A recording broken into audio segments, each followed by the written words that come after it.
Good morning, everybody. Hello, thank you. Sorry about that. Working out all the technical difficulties that popped up. This is the school art section. We have a couple of presentations and a video, hopefully, the technology does cooperate. My name is Chris Brown. I work in the Pierce Conservation District. Maddie, I'm also at the Pierce Conservation District. Get these paid off and then turn it over to Mason CD for the presentation as well. We're going to present about one school that we have a school garden program at. It's an intermediate school that we lessons and visits and we have a relationship with. That's going to be our focus of this presentation, less so the how do you run a school garden and all of the logistics, because that could be a whole different talk. Maybe Mason will touch on some of that as well. But we're going to talk about a school that we're at, that we were invited to be at as part of an after school club, where the assistant principal reached out to us, found us on the internet, and saw that we did a natural resource program and asked if we could come do agriculture related activities for their school. So that's how this relationship came about. We'll touch a little bit on some of the other ones that we've done in the past, and then some of the ideas that we're trying to expand in the future. That's a little bit about what we'll have at the end, maybe trying to pick the brain of some of you all in this room about what you have going on, and maybe some ideas that you can use to expand our school garden program. So I'm going to turn it over to Maddie to talk a little bit about what the club actually looks like. So as an after school club, we got a lot of benefits. The first one being we have a reset time and dates for all of our sessions. There is no back and forth between teachers of can we do this week? No, can we do this week instead? For us, it was every Tuesday. Here's our schedule. We know it months in advance. It also came with the benefit of a lot of the administrative paperwork was already done for us.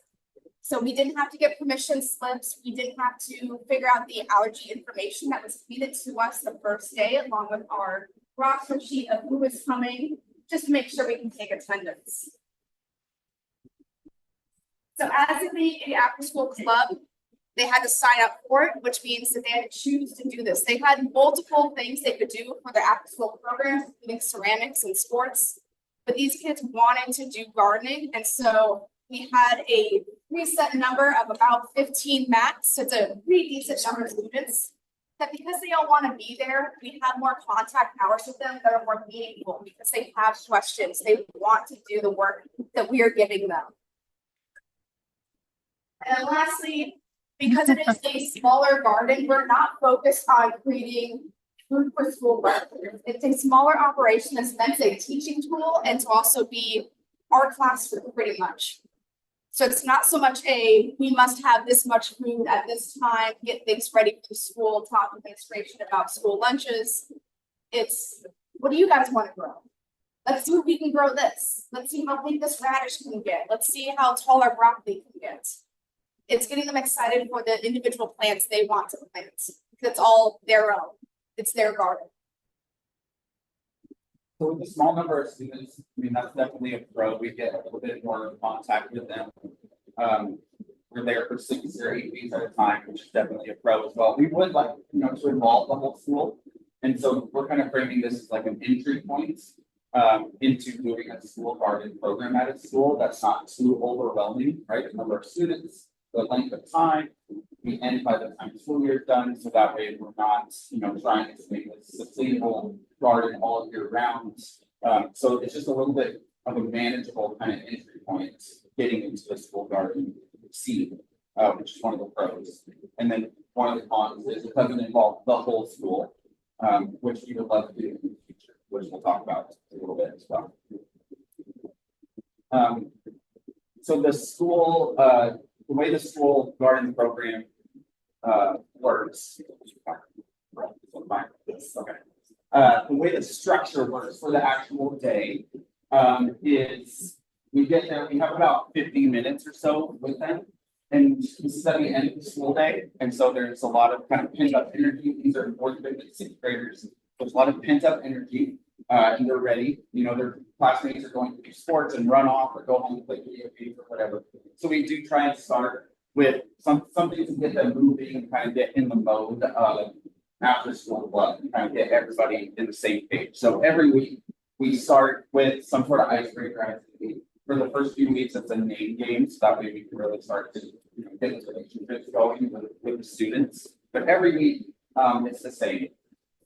And that is something that we borrowed from some coaching we got as part of another after-school club program in Tacoma that started pre-COVID. There was this big investment in after-school or out-of-school time in Tacoma, where they were researching the benefits of out-of-school structured time for students to build their social emotional capacity, basically.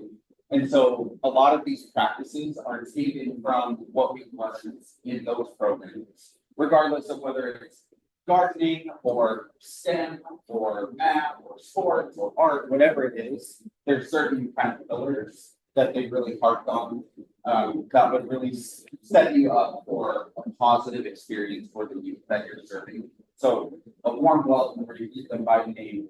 The icebreaker activity to kind of get everybody on the same page, laying out the agenda for that day, but also for the club so they know what to expect. You know, students really benefit when they know kind of what is coming down the pipeline. A lot of those practices we brought forward into this one, and it really kind of sets us up for success. So once we do some of that, it's time to get into the learning activities. We use Garden Club to teach about soil and plants and the environment in general, and just kind of bond with the students. And so usually we start out with a learning activity that is related to the garden that gives them some context. Or then when we actually do the gardening activity, we have 2 garden beds. There's not a lot to do week to week. It's a pretty self-contained garden, and it's fairly new, about 3 years old. So that way it's not decrepit, falling apart. There's not a lot of maintenance necessarily to do, so we can actually do a lot of learning and then a little bit of gardening as well. Another thing that really benefits students, having the freedom and responsibility for doing some of the garden tasks, so assigning watering days and who's doing which jobs, kind of seeing which students gravitate towards which roles is something over the weeks we kind of suss out and realize, oh, this person really enjoys taking the lead on this certain activity. And that's one of the benefits of kind of this format. At the end, it's wrap up and clean up. You know, we don't have any storage there or any kind of permanent presence. We're based out of a portable if we need a train. But otherwise, we're kind of in and out kind of thing. We're back the next week on the same day. So we try and get the students to help us clean up, and then they kind of disperse, and we see them again the next week for about 6 or 8 weeks in a row, depending on the time of year. So that's a little bit what the kind of day-to-day structure looks like. Yeah, because we see them every week for 6 to 8 weeks, they really get to know us as well. And so when one of us isn't there, they're always asking, like, what happened to Chris? Is Chris okay? Is Chris sick? It's like, no, we just had different school. It's okay. We'll be back next week. But it really shows like how much they connect with us, which then means that we're able to teach more because they then respect us, they want to learn from us. And again, they did choose gardening club. So this is already something they're interested in.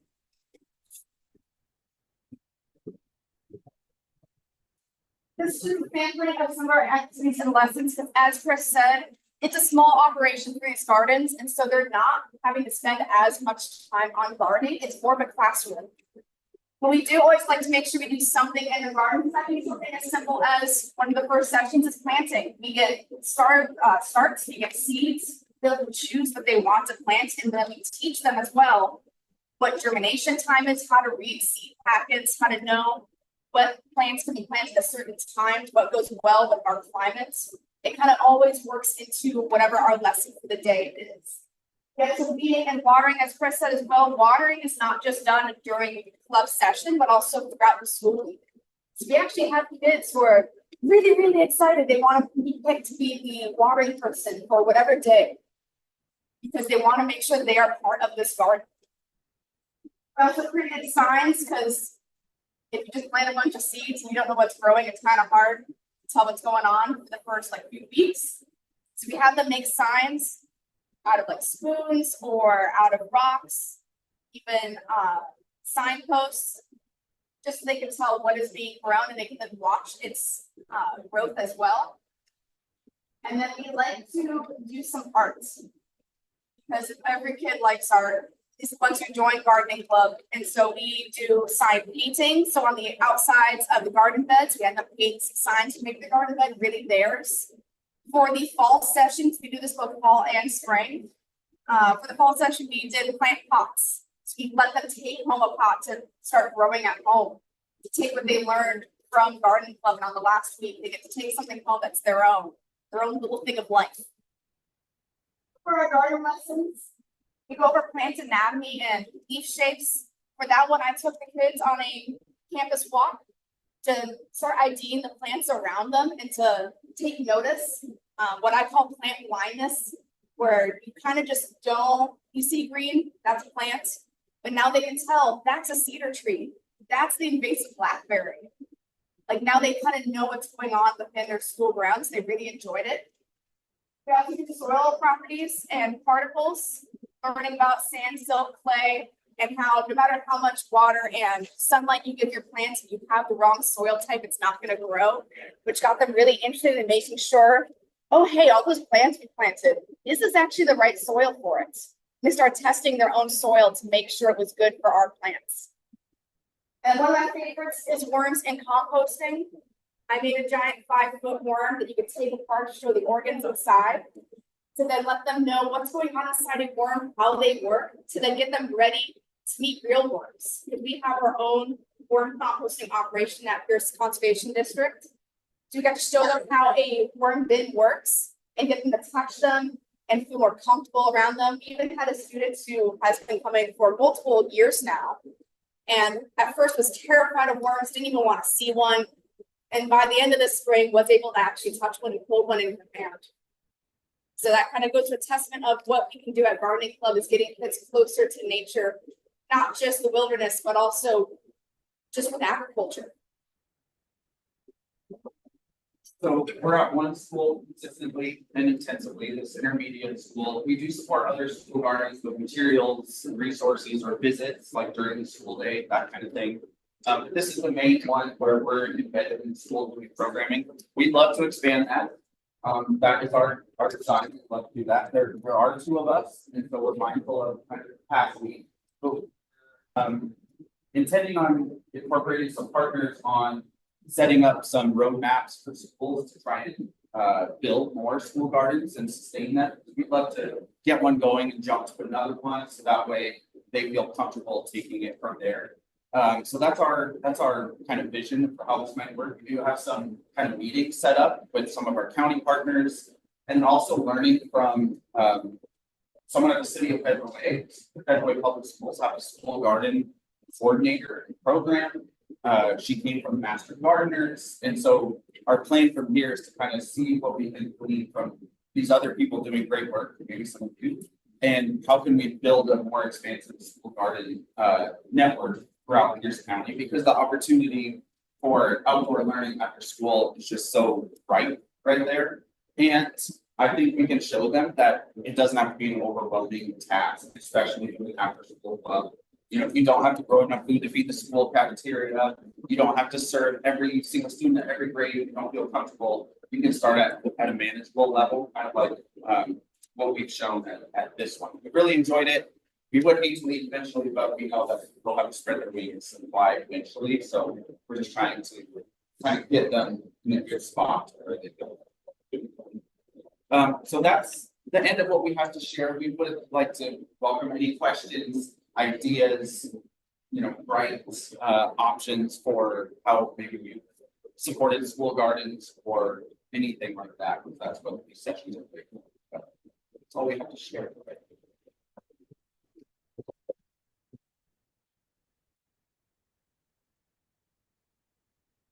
Question, comments? Who else has a school garden program?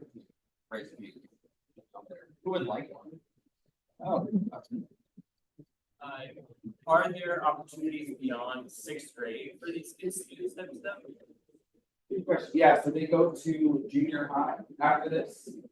So Curtis Junior High, this is the University Place school district.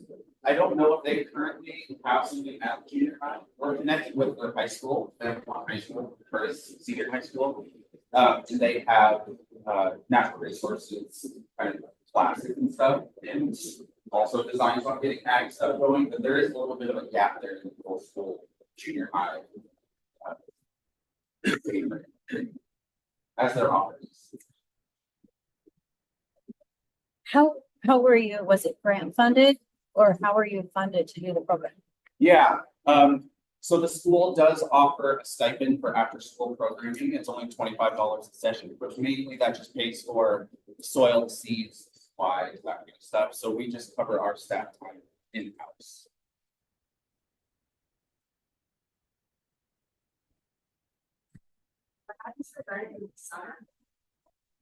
Yeah, you want to talk about that one? So the garden in the summer kind of gets to just grow. We do encourage the students because their campus is open campus during summer, they can come back and keep watering to see if they can grow whatever didn't, it wasn't ready for harvest at our last session, but otherwise you just let it grow, and then the first session for fall is taking it all down and seeing what happened. Yeah, we left a rain barrel there and had the custodians fill up the 80-gallon rain barrel, and so the kids could just go and turn that one as opposed to asking for like access to the hose and the keys and avoiding some of those concerns. So the rain barrel is just fine for this size part. How does it work when they're at the spot in the water?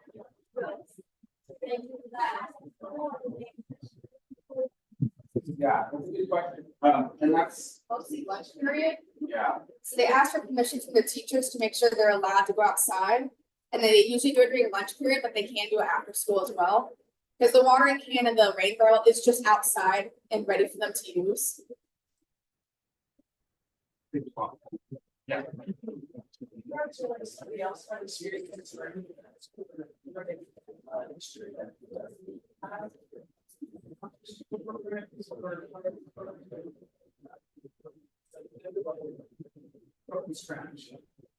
We have been asked to provide resources for schools that are just kind of starting from scratch. Our partners at Pierce County helped one school in particular through a pretty extensive like visioning process and stakeholder engagements with PCA and the community, students, partners like us. And so they went through a really intensive. And I'm hoping, because that's not necessarily sustainable to do with everyone, I'm hoping we can turn that into a roadmap for schools that can just kind of pick it up. What kind of plans are we giving for this? There's lots of interest in a variety of ones. We picked a lot that would grow very quickly. So some we planted in the fall, so that way they would be there in the spring. So we have like cilantro over winter and some garlic and some of that stuff, spinach, lettuce, and it's some really fast stuff. Broccoli grew pretty fast, radish grew pretty fast, snap peas. And what we told them is, yes, club is over, but the garden's still growing. So that way they can keep harvesting even through, into We sent them all home with a lot of cilantro, so we had a lot to grow. We have another. Students that actually do in the summer harvest for and carry that food. Yeah, we heard a few last year that did come into the garden and pick stuff. And take it. We had one girl come like 3 or 4 sessions in a row, so for about 2 years. She would come, so she would kind of scare it also.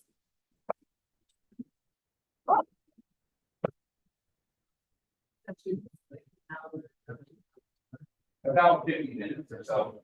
And then an activity bus comes at the end and it takes all the kids who are at band or whatever, so there's kind of that time. That we gotta usher them along.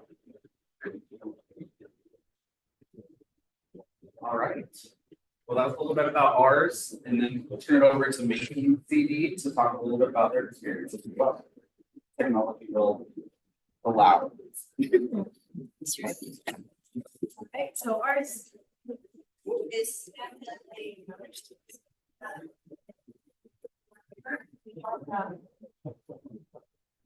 Work in the schools with the gardens, but this to me seems like a great opportunity, especially to introduce environment to 8th graders that then would be moving into high school.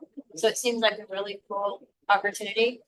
I think we're planning to, write the No Child Left Inside, and I can see how this, where I can't ever seem to get one. And I think one of the reasons why is because my students only spend an hour or 50 minutes in the classroom and then the field trip. And it's like not enough time over, so I feel like something like this could really help me, have those bigger interactions with students and might make us more competitive in the No Child Left Inside. So that's how I see this and how I really feel it could be beneficial. Want to talk about the beginning?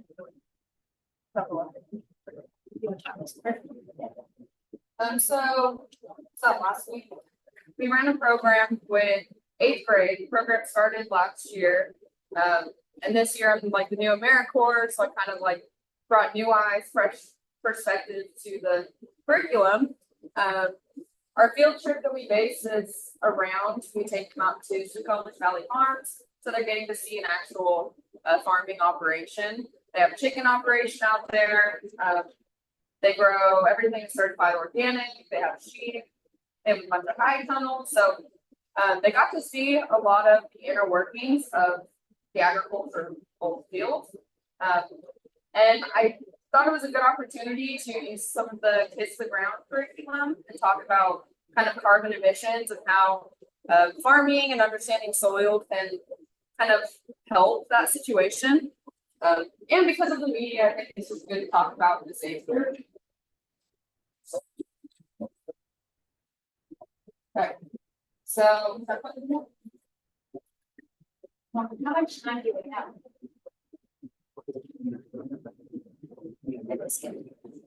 so there's a short video that just kind of talks about why our carbon cycle is out of balance. Sure you guys can see this, but anyways, just kind of giving the students perspective on, are we like creating carbon, like just understanding kind of what the media's kind of saying.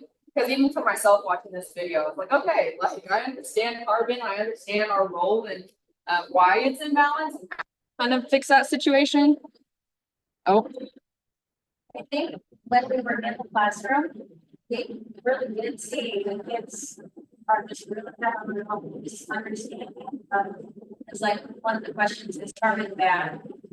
We talked about like what is, and then we asked the question, is carbon bad? It was and then the wall, the line, what was the activity, and they a lot of also that carbon is bad. And I think the kids just pointed out how it's not, they're getting different messages and they want to work on this. And I thought that was really helpful to see, so they were helpful understanding. This is just, it's not really bad, it's an interesting thing that we saw this. and they also have a school garden and they have a small composting operation. So to kind of be able to tie in what they're doing, the why, I think was really helpful. Then they were really engaged. So we talked about like how plants take carbon from our atmosphere and basically deposit it into the ground, which I think was good for them to kind of understand that cycle. And then just kind of putting it in the perspective of an agriculturalist, like why is this important? Why do we need to preserve farmland? Why is soil so important to our health, the health of the planet? And yeah, I think understanding their own operations and then going out to a farm where they're doing soil building practices and putting good compost into the ground, building the soil, moving their chicken operation to fertilize the ground that they will be harvesting the next year or growing in the next year. Just seeing all of these good practices in motion was pretty exciting for them, I think. So when we went out to the farm, we had 4 stations. So we had a soil composting station, and they got to use some of the field equipment like gauge water temperature. They did some floor samples. Textures of, then they moved over to the chicken operation with the smart medicine and.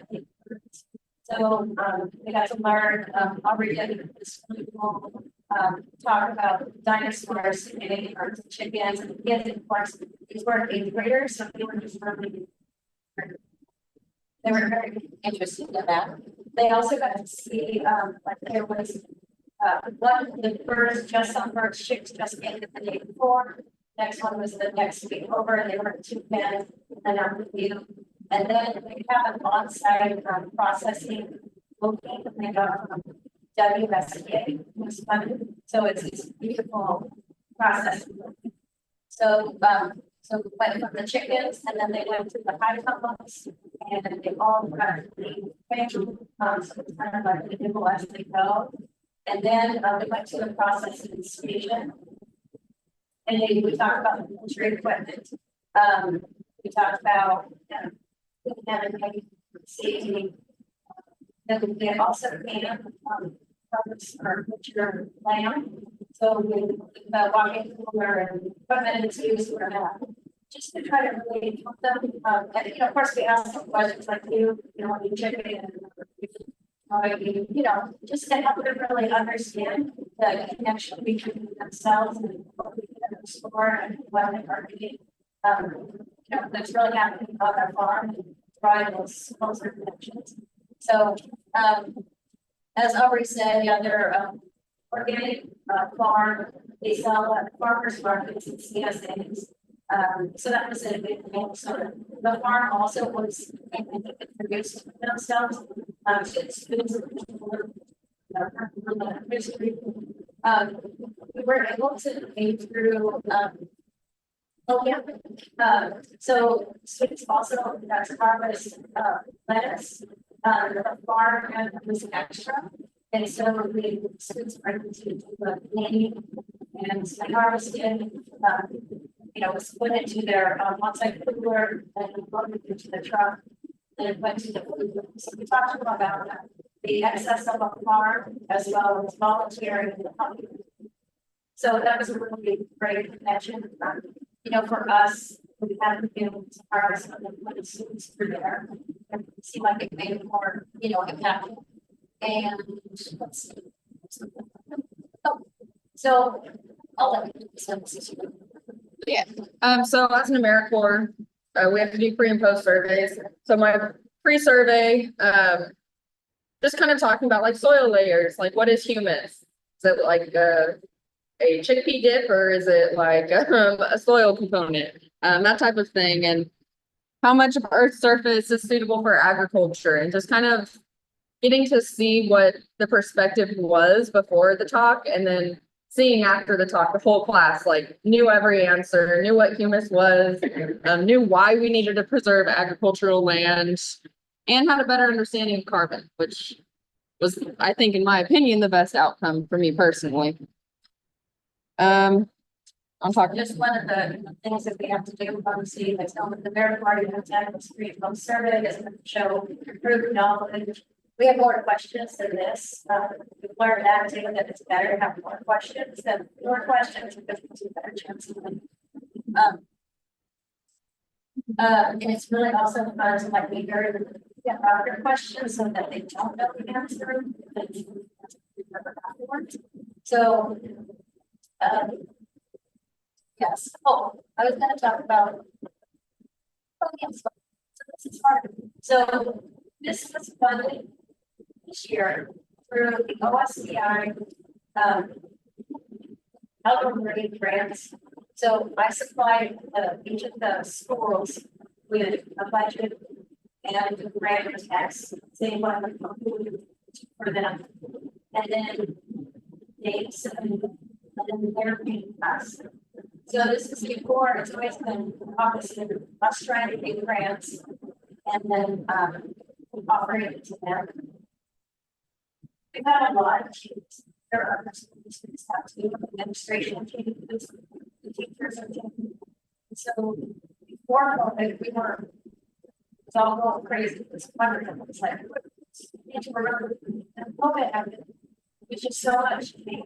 in our area. But the administration had changed.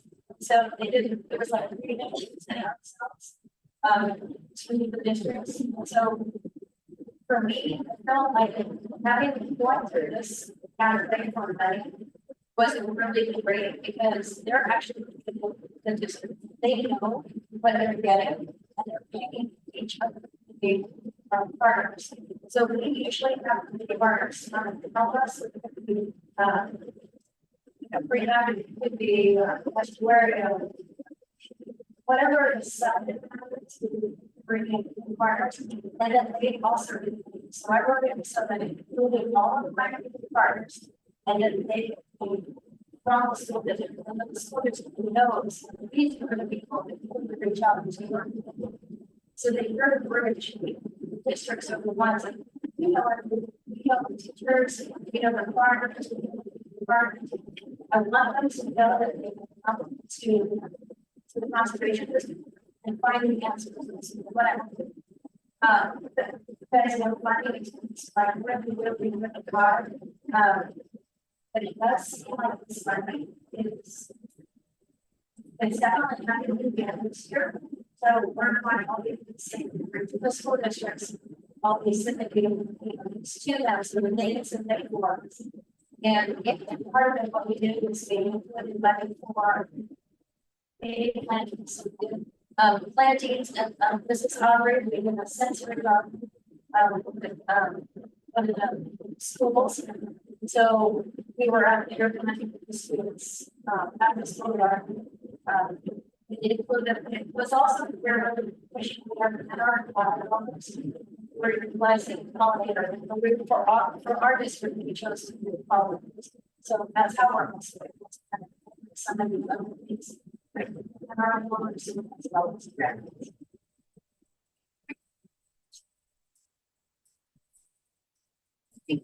Last year was only about 50. Yeah, about the Last period. It's a class period, so 15 minutes. Where we went to, so that took us 2 days to do all the classes. And then we have normally we would have 2 days out in the field, but for whatever reason, works we had 2 days. So we're going to do 300 students in the classroom, and then they all came out to the farm. And we do try to do the whole grade level, but we do it, don't generally just react to the teacher now. It's not like this is our program for this, and this is our program for this. So because it gets too hard to do. Yeah. And we did plantings for the 7th grade in the fall. So then kind of getting to go into that 8th grade class and be like, this is why we do these things, like what we're doing to the soil was kind of fun. Our transition. I think that's it.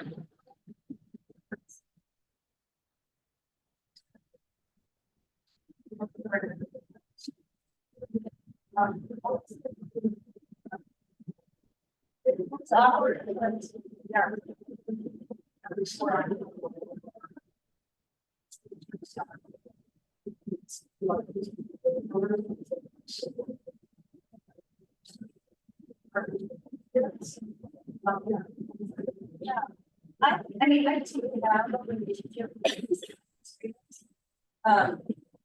Before COVID, we had, in the fall, we would give all of the lead teachers on the levels and the administration.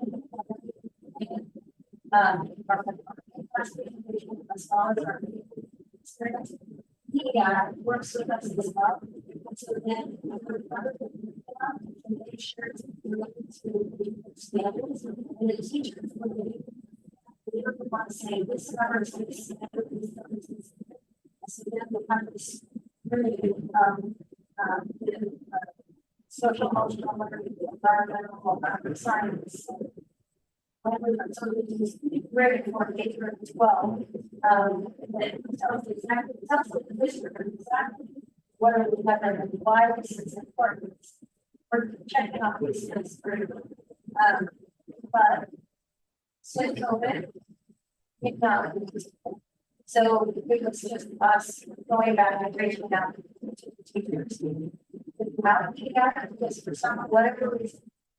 And, not us. Not the it's just. It's a good administration. It probably was smaller.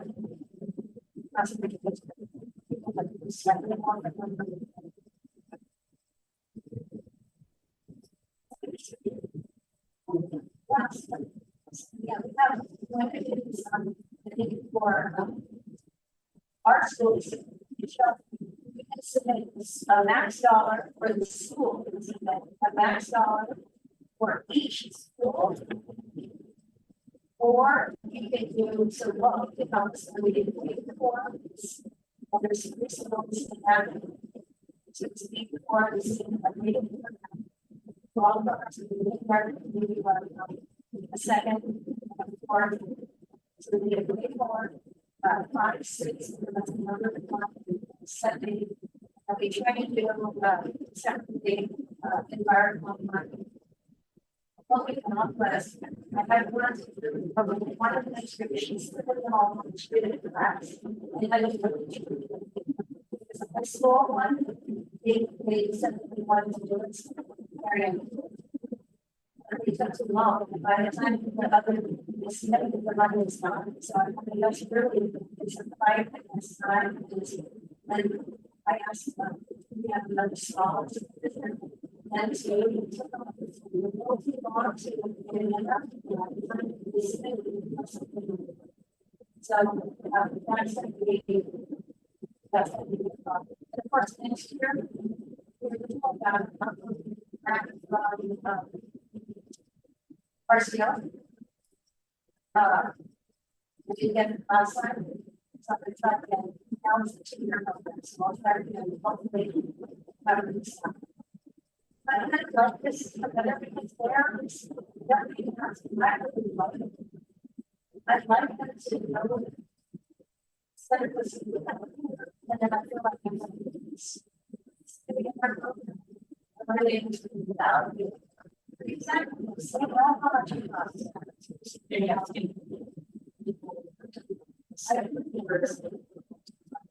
Here's the team's program. On this.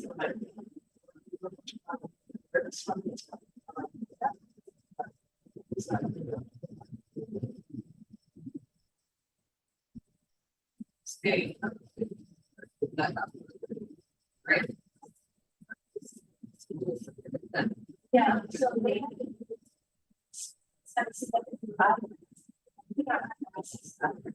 however, I don't all the questions. So I was broken down. You know, I've seen the records also had to do they did have time for the non-staff administration. I broke down how much was send the buses, send mileage for every location.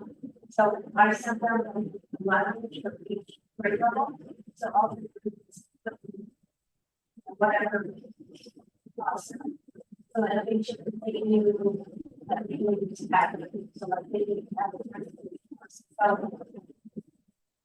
I think we got 30,000 for our programs. That only covers one student. So we have to create school districts and I'm more money. However, the reason why we got it is I'm afraid that next year I'm not going to be saying this is such a great one that it was not it's not so I was